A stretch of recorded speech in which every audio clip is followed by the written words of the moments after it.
الشيطان الرجيم. بسم الله الرحمن الرحيم. ويدعو الإنسان بالشر دعاءه بالخير وكان الإنسان عجولا وجعلنا الليل والنهار آيتين فمحونا آية الليل وجعلنا آية النهار مبصرة لتبتغوا فضلا من ربكم ولتعلموا عدد السنين والحساب وكل شيء فصلناه تفصيلا وكل إنسان ألزمناه طائره في عنقه ونخرج له يوم القيامة كتابا يلقاه منشورا اقرأ كتابك كفى بنفسك اليوم عليك حسيبا صدق الله مولانا العظيم. الصلاة والسلام عليك يا سيدي يا رسول الله. الصلاة والسلام عليك يا سيدي يا حبيب الله. الصلاة والسلام عليك يا سيدي يا شفيع المذنبين وعلى آلك وأصحابك يا سيدي يا رحمة للعالمين.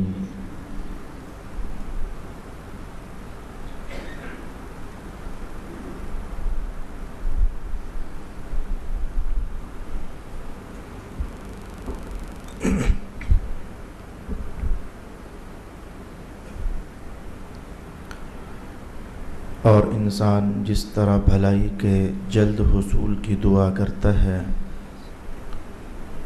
اسی طرح برائی کی دعا کرتا ہے، اور انسان بہت جلد باز ہے. اور ہم نے رات اور دن کو دو نشانیاں بنایا ہے، پھر ہم نے رات کی نشانی مٹا دی اور دن کی نشانی کو روشن بنا دیا تاکہ تم اپنے رب کا فضل تلاش کرو اور سالوں کی گنتی اور حساب کو جان لو. اور ہم نے ہر چیز کو تفصیل سے بیان کر دیا ہے، اور ہم نے ہر انسان کا اعمال نامہ اس کے گلے میں لٹکا دیا ہے، اور ہم قیامت کے دن اس کا اعمال نامہ نکالیں گے جس کو وہ کھلا ہوا پائے گا. اپنا اعمال نامہ پڑھ لو، آج تم خود ہی اپنا محاسبہ کرنے کے لیے کافی ہو. صدق اللہ مولانا العظیم. اللہ رب العالمین کے فرامین میں سے آج جو پہلا حکم میں نے آپ کی خدمت میں تلاوت کیا، اس میں انسان کی ایک طبیعت ہے جسے اللہ تعالیٰ نے بیان فرمایا ہے. انسان کی خصلتوں میں سے ایک خصلت ہے جس کے بغیر انسان رہ نہیں سکتا. اللہ تعالیٰ نے اس کو ارشاد فرمایا ہے، اور تلاوت کردہ پہلی آیت میں یقیناً ہمارے لیے زندگی کے کچھ اسباق اور پند اور نصائح پوشیدہ ہیں. دھیان سے سماعت کیجیے کہ پہلی آیت میں کیا کچھ کہا گیا. انسان کی دو باتیں بیان کی گئی اور پھر تیسرا نتیجہ. انسان خیر کی دعا کرنے میں جلدی کرتا ہے، اور ایسے ہی برائی کی دعا کرنے میں بھی جلدی کرتا ہے. جیسے یہ چاہتا ہے کہ جو بھی خیر ہے اس کے خیال میں وہ مجھے مل جائے اور جلدی مل جائے، ایسے ہی یہ بھی چاہتا ہے کہ جو برائی اور شر ہے اس کے خیال میں وہ بھی مجھے جلدی مل جائے. پہلے میں اس کو سمجھانے کے لیے اپنے ماحول کی کہانیاں آپ کے سامنے لاؤں گا تاکہ اس حصے کو ہم غور کے ساتھ سمجھ سکیں. جہاں تک پہلے عنوان کا تعلق ہے کہ انسان خیر کے حصول میں جلدی کرتا ہے. جو میں نے دعا کی ہے اپنے فائدے کے لیے، میں چاہتا ہوں کہ وہ جلد قبول ہو جائے. یہ عنوان تو سمجھانے سے پہلے ہی آپ سمجھتے بھی ہو اور جانتے بھی ہو. ہم سے ہر شخص چاہتا ہے اگر اسے گھر ضرورت ہے، اس نے گھر کی دعا کی ہے تو فٹافٹ یہ دعا قبول ہو جائے. اگر اس کے پاس اچھی اور نیک اولاد نہیں ہے یا اولاد ہی نہیں ہے تو وہ چاہتا ہے کہ بس دعا کروں تو اللہ تعالیٰ مجھے اولاد عطا فرما دیں۔ کاروبار کی دعا ہے، ہر خوشی کی دعا ہے، ہر پریشانی کے دور ہونے کی دعا ہے، ہر شفا کے حصول کی دعا ہے۔ الغرض انسان اپنے مفادات اور اپنے فائدے اور اپنے منافع اور اپنے لیے خیر جن جن چیزوں میں خیال کرتا ہے کہ ہے، تو جب وہ اللہ سے دعا کرتا ہے تو اس کی طلب باہر کیف یہی ہوتی ہے کہ مجھے بس یہ جلدی سے مل جائے۔ اب یہ بات تو ہم سمجھ چکے، لیکن مولا کائنات نے فرمایا کہ یہ اپنے شر کی دعا میں بھی جلدی چاہتا ہے کہ مجھے وہ بھی جلدی سے میسر ہو جائے، جبکہ ہم دیکھتے ہیں کہ ہم میں سے کوئی شخص بھی اپنے لیے شر کی دعا کرتا ہی نہیں ہے، اپنے لیے برائی کی دعا کرتا ہی نہیں ہے، اپنے لیے نقصان کی دعا کرتا ہی نہیں ہے، اپنے لیے بد دعا کرتا ہی نہیں ہے۔ تو قرآن حکیم کا یہ اشارہ پھر کس بات کی طرف ہوا کہ جیسے انسان اپنے لیے خیر کی دعا کی طلب میں جلدی کرتا ہے تو ایسے ہی انسان بد اور شر اور نقصان کی دعا میں جلدی کرتا ہے۔ یہ شر کی دعا میں جلدی کرنے کا مطلب کیا ٹھہرے گا؟ اس سلسلے میں مجھے حدیث شریف کے الفاظ بھی یاد ہیں اور ہمیں اپنے گلی محلوں کی کہانیاں بھی پتہ ہیں۔ بھائی آپ جانتے ہو کہ جب کوئی شخص آپ کو تنگ کرے، کوئی آپ کے پیسے نہ دے رہا ہو، کوئی آپ سے وعدہ خلافی کر رہا ہو، کس نے آپ سے قرض لیا ہوا ہے اور وعدے پر وعدہ کر کے توڑتا چلا جا رہا ہو، ایسے میں آپ اپنے دل کی کہانی پوچھ سکتے ہو کیا ہے؟ اس وقت ہم یہی تو چاہتے ہیں اس کا ستیہ ناش ہو جائے، اس کا بیڑا غرق ہو جائے، اس کی ٹانگیں ٹوٹیں، اس کو گولیاں لگیں، اس کا ایکسیڈنٹ ہو جائے اور اس کے ساتھ یہ ہو جائے۔ یہ کیسے وعدے کر کر کے تو توڑے چلے جا رہا ہے۔ ہم اس کی برائی طلب کر رہے ہوتے ہیں، اپنی نہیں، اس کی برائی طلب کر رہے ہوتے ہیں۔ ہمارے حساب میں اس کو بہت جلد سزا مل جانی چاہیے۔ ہم جملے کچھ تلخی میں عروج کی طرف بھی لے جاتے ہیں اور کہہ دیتے ہیں اللہ کی لاٹھی بڑی ہے، بے آواز ہے، بس عنقریب اللہ کا عذاب اس پر برس جائے گا، اللہ کی پکڑ آئے گی تو پھر یہ بچ نہیں سکے گا، اے میرے مولا لینا اس سے حساب۔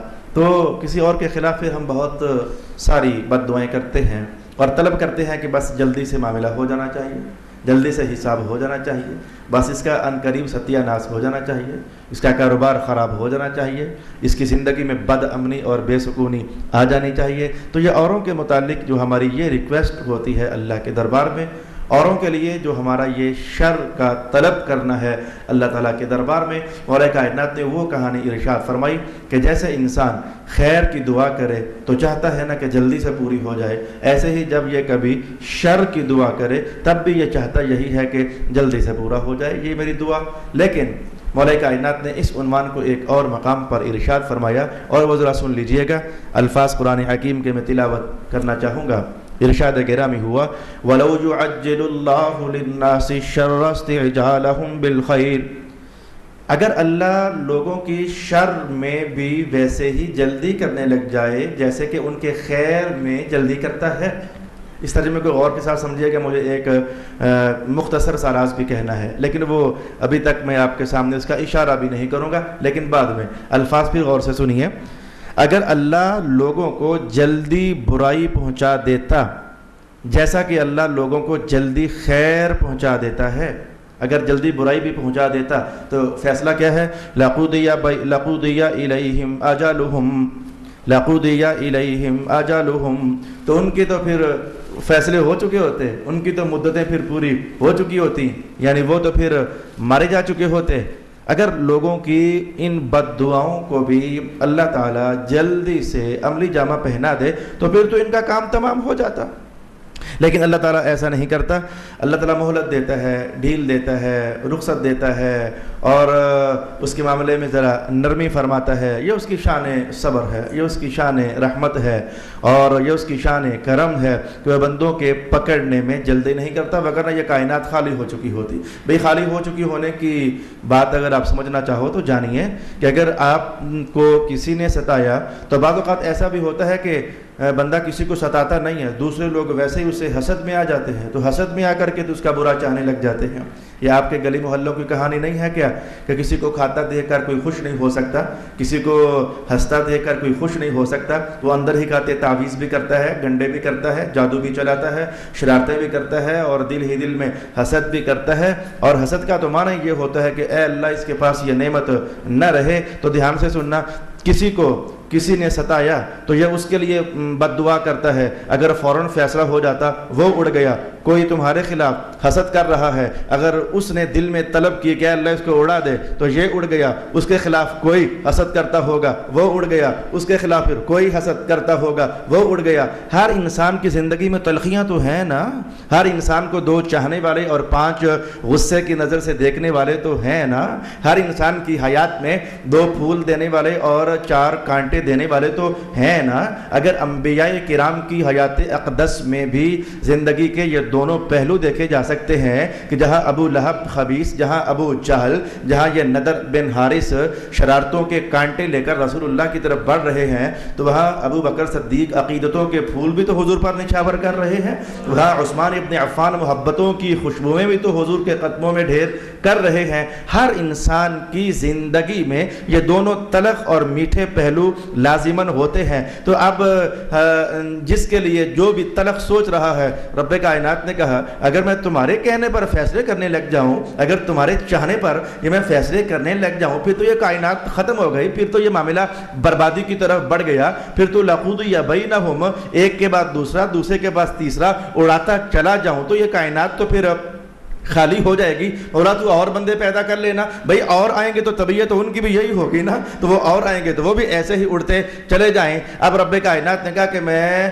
جیسے جلدی کرتا ہوں خیر پہنچانے میں، شر پہنچانے میں ایسی جلدی نہیں کرتا۔ تو مولا پھر یہ جو ظالم پھر رہے ہیں، یہ جو حاسد پھر رہے ہیں، یہ تنگ کرنے والے پھر رہے ہیں، ان کا پھر تو کب حساب لے گا؟ مولا کائنات نے ارشاد فرمایا مالک یوم الدین، مالک یوم الدین، یوم یقوم الحساب۔ انتظار کرنا اور منتظر رہنا، ایک دن ایسا آنے والا ہے کہ ہر ظالم ہماری پکڑ میں اب بھی ہے، لیکن پھر ہماری پکڑ حساب کی تصویر دھار لے گی، اور پھر ہمارا حساب جو ہے بندے کی عذاب کے لیے اسے دبوچ کر کے تو دوزخ میں ڈال دے گا۔ لیکن تم جلدی مچایا نہ کرو، تم ذرا صبر سے کام لیا کرو۔ لیکن مولا کائنات نے کہا کہ یہ انسان جو ہے نا، یہ صبر کر نہیں سکتا، یہ اس کی طبیعت کیا ہے؟ بیان فرما دیا وَكَانَ الْإِنسَانُ عَجُولًا، وَكَانَ الْإِنسَانُ عَجُولًا، یہ بہت جلد باز ہے۔ جلد باز نہیں، وہ جلد باز تو ہوتا ہے عجیل، عجیل کا معنی جلد باز، عجول کا معنی بہت جلد باز۔ یہ بہت جلد باز ہے، یہ جو اللہ سے تقاضا کرتا ہے فوراً یہ اسے پورا کروانا چاہتا ہے، یہ فوراً اسے منوانا چاہتا ہے۔ لیکن اللہ کی طرف سے کرم کی ایک تصویر بیان کرنے لگا ہوں۔ میں نے کہا تھا ترجمہ پھر سے سنو، اشارہ محفوظ کرنا تاکہ میں نتیجہ آپ کے سامنے بیان کر سکوں۔ رب کائنات نے کیا فرمایا؟ ترجمہ پھر سے سننا، جیسے اللہ خیر پہنچانے میں جلدی کرتا ہے، اگر ایسے ہی شر پہنچانے میں بھی جلدی کرنے لگ جائے تو تمہارا کام تو پھر ہو جاتا۔ سمجھ آ گیا ہے کہ اللہ ہے نا، اللہ ہے، وہ رحیم ہے، کریم ہے، وہ شر کو لیٹ کر دیتا ہے لیکن بندوں کی خیر کو لیٹ نہیں فرماتا ہے۔ وہ خیر پہنچانے میں جلدی ہی کرتا ہے، بندے کو رحمت پہنچانے میں جلدی ہی کرتا ہے۔ البتہ بندے کو سمجھ نہیں ہے، نادان ہے۔ اللہ کو پتا ہوتا ہے کہ بندے کی خیر ہے کس میں، بندہ اپنا فیصلہ کرتا ہے کہ میری خیر تو اس میں ہے، لیکن رب کائنات کے فیصلے اپنے ہوتے ہیں کہ ہم جانتے ہیں کہ اس کی خیر اس میں نہیں ہے بلکہ اس میں ہے۔ یہ اس راز کو قرآن حکیم نے ان الفاظ میں ارشاد فرمایا ہے فَعَسَىٰ أَن تَكْرَهُوا شَيْئًا وَهُوَ خَيْرٌ لَكُمْ وَعَسَىٰ أَن تُحِبُّوا شَيْئًا وَهُوَ شَرٌّ لَكُمْ۔ ان قریب ایسا ہے کہ بہت ساری باتوں کو تم سمجھتی ہو کہ ہمارے لیے اچھی ہیں، لیکن اللہ جانتا ہے کہ وہ تمہارے لیے شر ہوتی ہیں، اور بہت ساری چیزیں تم سمجھتی ہو کہ ہمارے لیے بری ہیں، لیکن اللہ جانتا ہے کہ وہ تمہارے لیے خیر ہیں۔ اگر آپ کو یہ کہانی سمجھ نہیں آئی کہ یہ کیسے ہو سکتا ہے کہ ایک شے ہم اپنے لیے خیر سمجھ رہے ہیں لیکن اللہ جانتا ہے کہ اس میں شر ہے، یہ کیسے ہے کہ ایک شے ہم اپنے لیے بری سمجھ رہے ہیں لیکن اللہ جانتا ہے کہ وہ تمہارے لیے خیر ہے، اگر آپ یہ نہیں سمجھے تو میں کہتا ہوں ذرا نیچے آ جاؤ، اللہ اور بندے کا معاملہ چھوڑو، میں کہتا ہوں کہ اپنا اور اپنے بچوں کا معاملہ سیکھ لو۔ اپنے اور اپنے بچوں کا معاملہ ذرا سامنے رکھو گے نا تو یہ کہانی بڑی جلدی آپ کو سمجھ آ جائے گی. آپ کے بچے نے کہا ابا جی پیسے دے دو, اور میں وہ جو چلتا ہے بچوں کی دنیا میں نے چورن لینا ہے, میں نے املی لینی ہے, میں نے یہ لینا ہے, وہ گند من. اب بچہ سمجھ رہا ہوتا ہے کہ مجھے چورن میں مزہ آئے گا, مجھے وہ املی میں چسکا لگے گا, مجھے وہ بازاری نمکوں میں بڑا لطف آئے گا. وہ اپنے لیے ان چیزوں کو خیر سمجھ رہا ہوتا ہے, لیکن باپ جانتا ہے یہ چورن کھائے گا, کھٹاس کھائے گا, املیاں کھائے گا, اس کا تو بیڑا غرق ہو جائے گا. تو آپ سمجھ گئے نا, کوئی ایک شے اپنے لیے اچھی سمجھ رہا ہے لیکن ہم سمجھتے ہیں کہ نہیں یہ تو اس کے لیے بری ہے. اور میں بری سمجھی جانے والی بات کی مثال بھی دے دوں. بچہ اپنے لیے سمجھتا ہے کہ میرے لیے سکول جانا برا ہے, گھر بیٹھتے ہیں آرام کرتے ہیں, کون سکول جائے, کون پڑھنے جائے, کون قاری صاحب کے پاس جائے. وہ پڑھنے کو اپنے لیے برا سمجھتا ہے, محنت کرنے کو اپنے لیے برا سمجھتا ہے. لیکن پیرنٹس تو سمجھتے ہیں نا کہ آج اسے تکلیف ضرور ہے, ڈنڈے پڑتے ہیں, جھڑکیاں پڑتی ہیں, لیکن میرے بچے پڑھنے میں فائدہ ہے. وہ برا سمجھ رہا تھا لیکن باپ سمجھتا ہے کہ فائدہ ہے. یہ چھوٹی سی کہانی, چھوٹی سی مثال میں نے آپ کی خدمت میں بیان کر دی. بس ایسے ہی ہے, باپ تو اپنے بچے کے بارے میں بہت کم سمجھتا ہے اور اللہ رب العالمین اپنے بندوں کے بارے میں خوب جاننے والا ہوتا ہے. بندہ چاہتا ہے کہ آج ہی میرے پاس 10 لاکھ روپے آ جائیں, لیکن اللہ جانتا ہے کہ اگر آج اس کو 10 لاکھ مل گئے, اس کی طبیعت میں شرارت ہے, جوانی ہے, خون میں جوش ہے, اور اس کے بازو میں طاقت ہے, اس کی چھاتی بڑی اچھل کود میں ہے. اگر 10 لاکھ دیں گے شراب پیے گا, نشہ کرے گا, بدکاریاں کرے گا, گناہ کرے گا. نہیں, یہ سمجھتا ہے کہ خیر 10 لاکھ ملنے میں ہے, اور اللہ جانتا ہے کہ ابھی 10 لاکھ نہ دینے میں خیر ہے. تو اللہ رب العالمین روک لیتا ہے. اور اگر چاہو تو میں جو بھی آپ کے سامنے کہہ دیتا ہوں, کیا رسول پاک علیہ السلام نے یہ کلام ارشاد نہ فرمایا؟ ایک نابینا شخص, رسول پاک علیہ السلام کی ایک نابینا عورت اور ایک نابینا, یہ مختلف واقعات ہوئے, حاضر خدمت ہوا تو حضور نے اس کی آنکھیں جب دیکھا نا کہ نہیں ہے, ایک جملہ ارشاد کیا. اب آنکھوں کا نہ ہونا کیا آپ سمجھتی ہو کہ یہ خیر ہے؟ آپ کو تو یہ تکلیف دہ چیز محسوس ہوتی ہے, انسان تو اسے اپنے لیے بڑا برا محسوس کرتا ہے. لیکن حدیث کے الفاظ دیکھنا ذرا, ارشاد گرامی ہوا کہ مجھے ایک اور حدیث یاد پڑ گئی جو اس سے بھی زیادہ واضح ہوگی, میں ابھی آپ کو سنائی دوں گا. تو حضور نے کیا یہ جملہ ارشاد نہ فرمایا, من اخذ اللہ کریمتیہ فلہ الجنہ. اللہ جس کی 2 آنکھیں لے لیتا ہے نا, ہوتی اسے بڑی تکلیف ہے, لیکن دیکھو کتنا خوشی کا نتیجہ ہے, آنکھوں کے لینے کے بدلے میں اللہ اسے جنت عطا فرما رہا ہے. تو یہ تکلیف کے بعد میں نے کہا اس سے بھی واضح ترین حدیث کا بیان میں آپ کو سنانے لگا ہوں. یہ دیکھو حضور رحمت عالم فرماتے ہیں, امام مسلم نے اس حدیث کو نقل فرمایا, پڑھی جا سکتی ہے مسلم شریف کے اندر. فرمایا کہ ایک بندے کے لیے اللہ ارادہ فرماتا ہے کہ میں اسے یہ اونچا مقام دے دوں جو بھی اس کی شان کے لائق ہوتا ہے. متعین فرماتا ہے کہ یہ اونچا مقام میں اپنے اس بندے کو دینا چاہتا ہوں. اب پھر اللہ تعالیٰ یہ بھی جانتا ہے کہ اس میں تو یہ ہمت ہی نہیں ہے, اتنی ریاضت, اتنی عبادت, اتنی بندگی, اور اتنا آہو فغاں, اتنا درد, اتنا نالا, اور اتنا احساس عطا اس میں تو ہے ہی نہیں ہے. تو یہ تو اس مقام پر نہیں پہنچ سکتا ہے, لیکن فیصلہ ہو چکا ہوتا ہے کہ ہم نے اسے دینا ہے. سمجھ آئی ہے کہ اللہ جب دینا چاہتا ہے نا تو میرے بھائی اس نے ہمارا وہ روک کر کرنا ہی کیا ہے, وہ خود بخود ہی کوئی نہ کوئی ہیلا بہانہ سبب قائم فرما دیتا ہے. پھر حضور فرماتے ہیں کہ اللہ تعالیٰ پھر اس بندے کو ایک مصیبت میں ڈال دیتا ہے, ایک پریشانی میں ڈال دیتا ہے. شاید اسی بات کو شاعر نے اپنے تخیلاتی انداز میں کہا ہوگا, ہے کہانی بھر کے صحیح ہے, یہ جو مت گھبرا باد مخالف سے اے عقاب, یہ تو چلتی ہیں تجھے اونچا اڑانے کے لیے. یہ جو مخالف ہوائیں ہوتی ہیں یہ بندے کو اونچا کر دیتی ہیں, یہ انسانی زندگی میں عروج کا سبب اور باعث اور قرینہ بن جاتی ہیں. تو حضور نے فرمایا کہ جب بندہ مصیبت میں ڈلتا ہے, روتا ہے, پیٹتا ہے, اللہ اسے صبر کی توفیق سے نوازتا ہے. آخر کار وہ مدت جب ختم ہو جاتی ہے تو پھر اللہ تعالیٰ اسے وہ مقام عطا فرما دیتا ہے. میرا خیال ہے کہ یہ کہانی ہمیں سمجھ جانی چاہیے. ارشاد گرامی ہوا کہ اگر اللہ بندوں کو جیسے خیر دینے میں جلدی کر دیتا ہے, ایسے ہی اگر شر دینے میں بھی جلدی کر لے, وہ شر جو بندے نے مانگا ہوا ہے, تو پھر تو ان کا کام ہی تمام ہو جائے. اس کو, اس جملہ نمبر 2 کو ہم اس حدیث کی روشنی میں بھی سمجھ سکتے ہیں کہ ایک بار رسول پاک علیہ السلام نے گھر والوں کو منع فرمایا. یہ جو گھر والے ہوتے ہیں, ماں ہوتی ہے یا باپ ہوتا ہے, جو گھر کا سربراہ ہوتا ہے, انہیں منع فرمایا. یہ بعض اوقات اپنی زبان سے اس طرح کے جملے اپنے جانوروں کے لیے, اپنے بچوں کے لیے ادا کر دیتا ہے, کیونکہ میں تو ہوں ہی پنجابی جٹ آدمی لاہور کا, اور میری قوم جٹ نہیں ہے، وہ ان پڑھ جاہل اس طرح کے جو لوگ ہوتے ہیں انہیں ہم جٹ کہتے ہیں، میں تو دیہاتی آدمی ہوں۔ یا جو کسان لوگ ہوتے ہیں، زمیندار لوگ ہوتے ہیں، جنہوں نے ڈور ڈنگر بھینسیں گائیں رکھی ہوتی ہیں، تو گائے کوئی اڑی کرے یا بھینس کوئی اڑی کرے، دودھ دینے میں وہ بھاگے تو وہ 100 گالیاں نکالتے ہیں، تیرا ایسا ہو جائے اور تیرا ایسا ہو جائے۔ تو اپنے بچوں کو بعض اوقات بندہ تنگ آ کر کے ماں بھی کہہ دیتے ہیں تو گڈی تلے آویں اور تیرا یہ ہو جائے وہ ہو جائے۔ تو حضور نے فرمایا کہ اپنی زبان سے بد دعائیں جاری نہ کیا کرو۔ ایسا ہوتا ہے کبھی کہ جو لفظ تمہارے منہ سے نکلے اللہ واللہ، وہ وقت قبولیت کا ہوتا ہے، بندے کو پتہ نہیں نہ ہوتا تو وہ وقت قبولیت کا ہوتا ہے۔ ایسا نہ ہو کہ تم ادھر منہ سے نکالو اور پھر بات ادھر پوری بھی ہو جائے۔ کئی بار آپ خود ہی کہتے ہو ہائے کچھ اور مانگ لیتا تو، وہ کچھ تم نے منہ سے نکالا ہوتا تو وہ فوراً پورا ہو جاتا ہے، تو پھر افسوس کھاتے ہو ہائے کچھ اور مانگ لیتا تو۔ میں نے تو اپنی اللہ کی توفیق سے روٹین بنائی ہے، کبھی شے مانگنی ہو نا کوئی چھوٹی موٹی بھی، ساتھ کو بڑی ساتھ پلس لازمی کرتا ہوں۔ اگر وقت ہوا قبولیت کا، چلو یہ تو ملے ساتھ وہ بھی تو مل جائے نا بھائی۔ آپ بندے کو تلاش کر رہے ہو، بندہ نہیں مل رہا، آپ دل میں کہتے ہیں بندہ مولا بندہ مل جائے، اتنا ہی نہ مانگو، کیا معلوم کہ یہ وقت قبولیت کا ہو، ساتھ لالچ کرو اے میرے مولا بندہ نہیں مل رہا، وہ بندہ مل جائے، ساتھ تیرا فضل بھی مل جائے، ساتھ جنت بھی مل جائے، ساتھ تیرا کرم بھی مل جائے، وہ اللہ کے حضور مانگنے میں کیا حرج ہے۔ تو حضور نے فرمایا کہ یہ بد دعا کے جو الفاظ ہوتے ہیں یہ مت بولا کرو، اگر وقت قبولیت کا ہوا تو پھر کام تمہارا خراب ہو جائے گا۔ ارشاد گرامی ہوا وَكَانَ الْإِنسَانُ عَجُولًا، انسان جلد باز ہے۔ اس پر ایک روایت میرے پاس حضرت سلمان فارسی کی ہے، اور اس سلسلے میں دوسری روایت میرے پاس حضرت عبداللہ ابن عباس رضی اللہ تعالی عنہ کی ہے۔ اب اللہ نے جو خصلتیں انسان کو دی ہیں اب اس کا انکار تو نہیں کیا جا سکتا، اللہ ہے بھائی، اس نے جیسے انسان کو بنایا ویسے ہی انسان بنے گا نا۔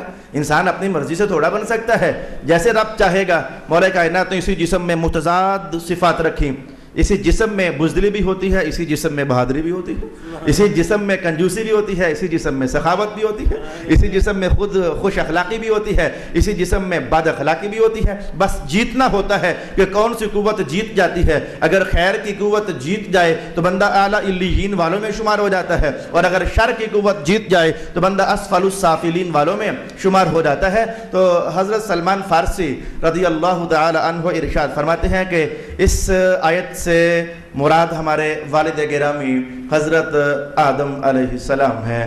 آپ نے وہ روایت کے الفاظ پیش کیے کہ رسول پاک حضرت آدم علیہ السلام کو جس دن یا جس وقت، دن کہو یا وقت کہو یا جب کہو، ہمیں نہیں معلوم کہ وہ دن تھا یا رات تھی یا وقت تھا یا زور تھی، کیا تھا، وہ جس وقت اللہ رب العالمین نے آدم علیہ السلام کا سر پاک پیدا کیا، یعنی مٹی سے آپ کو تخلیق کیا گیا، پھر اس میں روح ڈالی گئی، سر بنا، پھر بازو بنے، پھر سینہ بنا، پھر پیٹ بنا، پھر ٹانگیں بنی، پھر گھٹنے بنے، پھر پنڈلیاں بنی، ترتیب کے ساتھ اللہ تعالیٰ اپنی شان کے مطابق آپ کو تخلیق فرما رہا تھا۔ تو فرماتے ہیں کہ آپ آدم علیہ السلام کا جب سر بن گیا، سینہ بن گیا، بازو بن گئے، پیٹ بن گئے، ٹانگیں رہ گئیں، ابھی بنی نہیں تھیں، ٹانگیں رہ گئیں، تو ادھر وقت جو تھا وہ ایسے لگ رہا تھا جیسے آج عصر کا وقت نہیں ہوتا، جیسے آج عصر کا وقت ہوتا ہے، کچھ ایسا وقت رہ گیا جس کا معنی یہ تھا کہ اب دن ڈوبنے والا ہے۔ تو آدم علیہ السلام جب بنے تو انہوں نے جب اپنے آپ کو دیکھا تو ٹانگیں رہ گئی ہیں، تو آپ نے اللہ تعالیٰ کے حضور عرض کر دیا اے اللہ شام پڑھنے والی ہے، ٹانگیں بھی جلدی سے بنا دے، اے اللہ شام پڑھنے والی ہے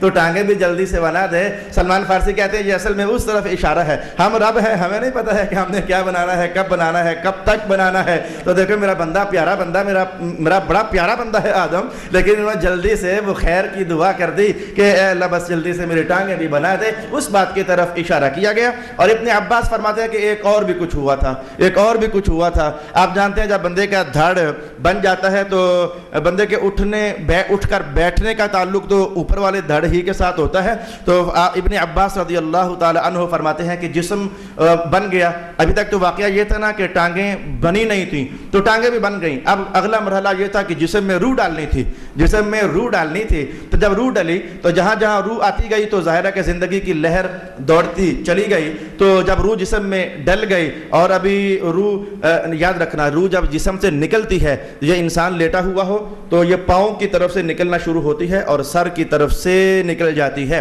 اور جب روح ڈالی جاتی ہے اللہ اپنی شانوں کے ساتھ ڈالتا ہے تو سر کی طرف سے روح ڈلتی ہے اور آہستہ آہستہ آہستہ وہ پاؤں تک روح انسانی وجود میں داخل ہو جاتی ہے۔ اب حضرت آدم علیہ السلام کی روح کو سر کے راستے جب داخل کیا جانے لگا، سینے تک روح پہنچی، جہاں جہاں روح داخل ہوتی چلی جا رہی تھی زندگی کی لہریں دوڑتی چلی جا رہی تھی۔ اب جب وہ ناف تک اور پھر ناف سے کچھ نیچے تک روح پہنچی تو ابن عباس فرماتے ہیں کہ حضرت آدم علیہ السلام اٹھ کر بیٹھنے لگے۔ آدم ابھی ٹانگوں میں روح نہ داخل کی گئی تھی تو آدم علیہ السلام اٹھ کر کے بیٹھنے لگے۔ اللہ رب العالمین نے فرمایا دیکھو ابھی پورا بنا ہے نہیں ہے تو اٹھ کر پہلے بیٹھنے کا ارادہ فرما رہے ہیں۔ وَكَانَ الْإِنسَانُ عَجُولًا، انسان کی طبیعت میں جلد بازی یہ بس اللہ کی تخلیق سے بس ہو گئی ہے۔ اگر اسے مذہب کے مطابق استعمال کیا جائے تو یہ کوئی عیب نہیں ہوتا، یہ کوئی برائی نہیں ہوتی، اور اگر مذہب کے دھاروں کو اور ضوابط کو چھوڑ کر اسے استعمال کیا جائے تو پھر یہ اس کو حضور نے یوں بھی فرمایا تھا العجلۃ من الشیطان، یہ جلد بازی جو ہے یہ شیطانی کام ہوتا ہے۔ لیکن چند کام ایسے تھے کہ جن میں حضور خود ڈیمانڈ کیا کرتے تھے یہ کام جلدی کرو، یہ کام جلدی کرو، یہ کام جلدی کرو۔ میں اشارہ کیے دیتا ہوں، مثلا حضور ارشاد فرمایا کرتے تھے اگر بیٹیاں بالغ ہو جائیں، فرسٹ ٹائم جب انہیں پیریڈ شروع ہو جائے، اب ان کی شادیوں کا سوچو اور پھٹافٹ ان کو فارغ کرو، جلدی سے ان کو بیاہ کر کے جہاں کی امانت ہے وہاں پہنچا دو۔ تو بیٹیوں کی شادی کرنے کے بارے میں رسول پاک علیہ السلام جلدی سے حکم ارشاد فرمایا کرتے تھے، یہ کام جلد ہو جانا چاہیے۔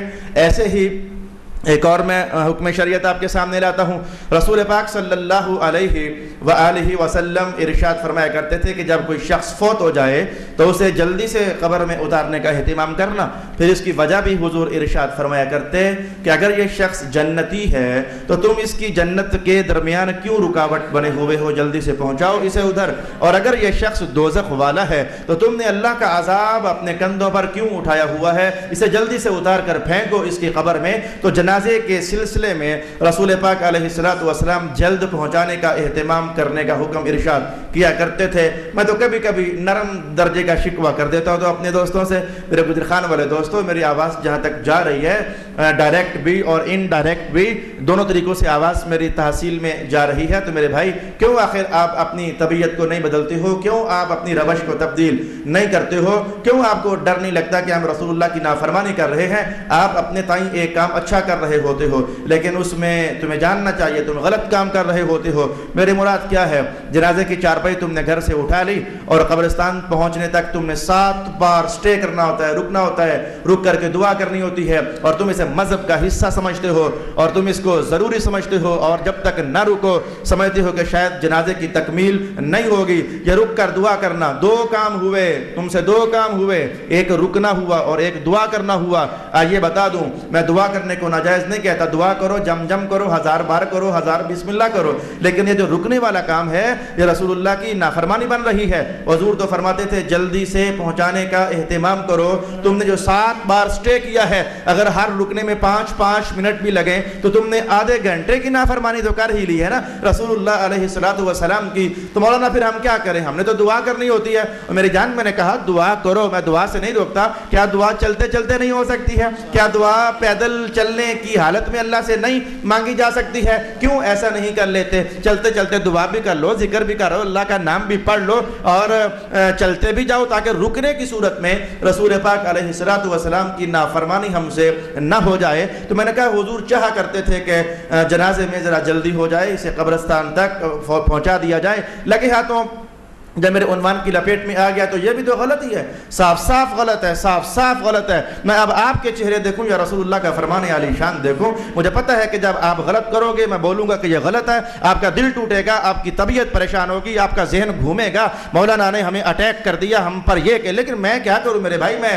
جس مسند پر بیٹھا ہوں اس کی امانت داری کے تقاضے ہیں، اور صاف صاف حکم پہنچا دینا اگرچہ تمہیں ناپسند ہو جائے۔ یہ قرآن حکیم نے کہا لا یخافون لومۃ لائم، یہ اللہ کی بات پہنچانے میں کچھ لوگ ہیں جو ملامت کرنے والے کی ملامت سے ڈرتے ہی نہیں ہے۔ وہ کہتے ہیں اچھا یار تو ناراض ہوتا ہے تو ہو جا، تیرے ناراض ہونے سے فرق نہیں پڑتا، آسمان والا خدا ناراض نہ ہو جائے۔ تو میں کہہ دوں گا یہ جو انگلینڈ سے بیٹا آ رہا ہے جی، وہ جرمنی سے میری چچی آ رہی ہے جی، ہم نے منہ رکھنا ہے جی، ہم نے رکھا ہوا ہے میت، وہ آئیں گے جی، دیکھیں گے جی، پھر دفنائیں گے جی، لا حول ولا قوت الا باللہ العلی العظیم۔ یہ چچا منہ دے کر بھی کیا لے گا، بیٹا منہ دے کر بھی کیا لے گا، اسے منہ دیکھنے سے فائدہ نہیں ہوا۔ لیکن تم نے جو میت کو گھر میں سجا کر رکھا ہوا ہے نا میرے بھائی رسول اللہ کی نافرمانی ہو چکی ہے۔ حضور تو فرما رہے تھے بس غسل دو، جنازہ پڑھو اور ڈالو اسے قبر کے اندر، اور ہم وہ ایک ایک دن تک، دو دو دن تک تعجب ہو جاتا ہے بعض اوقات جب اہل علم بھی اس طرح کی اجازت دینے پر مجبور ہو جاتے ہیں۔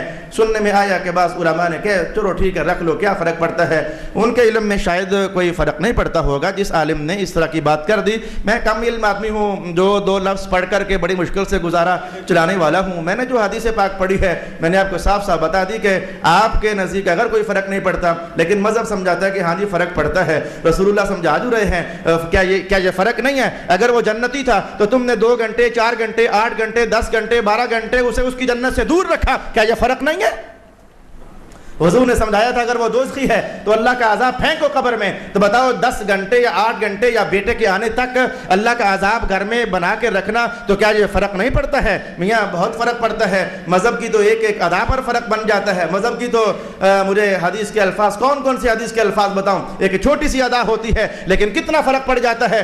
لکڑی کے ٹکڑوں پر فرق پڑ جاتا ہے، نہیں سمجھے؟ لکڑی کے ٹکڑوں پر فرق پڑ جاتا ہے، ادھر سے ادھر ہو جائے ادھر سے ادھر ہو جائے۔ یہ دیکھو حضور کیا فرماتا ہے، وضو کرو نماز پڑھو، اگر وہ لکڑی کا ٹکڑا استعمال نہیں کیا جسے مسواک کہتے ہو، اگر وہ لکڑی کا ٹکڑا استعمال نہیں کیا ہے، جو نماز پڑھی ہے وہی اجر ہوا ہے اور بس بات ختم ہو گئی۔ لیکن حضور نے کیا فرمایا، اگر وہ لکڑی کا ٹکڑا استعمال کر کے وضو کر کے پھر نماز پڑھنی آؤ گے، اب وہ نماز ایک نہیں اللہ اس جیسی 25 کا ویسا ہی اجر عطا فرما دے گا۔ یہاں فرق کیوں نہیں پڑتا؟ رسول اللہ کی ایک ایک نسبت کو سجانے میں اور بجا لانے میں فرق پڑتا ہے، زمین و آسمان کا فرق پڑ جاتا ہے۔ نماز گھر میں پڑھو نماز ہی تو ہے، مسجد میں آ کر پڑھو نماز ہی تو ہے، لیکن مسجد میں آ کر پڑھنے کے لیے حضور نتائج ہی کچھ اور بتا رہے ہیں اور گھر میں پڑھنے کی صورت میں حضور نتائج ہی کچھ اور بتا رہے ہیں۔ یہ میں نے آپ کے ذہن کے اس مندے خیال کو ڈیلیٹ کرنا چاہا کہ یہ کہنا کہ کیا فرق پڑتا ہے، میت گھر میں ہے چلو بیٹا دیکھ لے گا آخری دیدار کر لے گا، کیا فرق پڑتا ہے؟ ہاں جی فرق پڑتا ہے۔ رسول اللہ کی سنت کی تکمیل ہو جائے تو بھی بڑا فرق پڑتا ہے اور نافرمانی ہو جائے تو بھی بڑا فرق پڑتا ہے۔ ارشاد گرامی ہوا وَيَدْعُ الْإِنسَانُ بِالشَّرِّ دُعَاءَهُ بِالْخَيْرِ وَكَانَ الْإِنسَانُ عَجُولًا۔ میں نے 2 آیات تلاوت کی لیکن پہلی لائن پر ہی ہمارا وقت ختم ہو گیا۔ انشاءاللہ العزیز عنوان آگے۔ وآخر دعوانا ان الحمد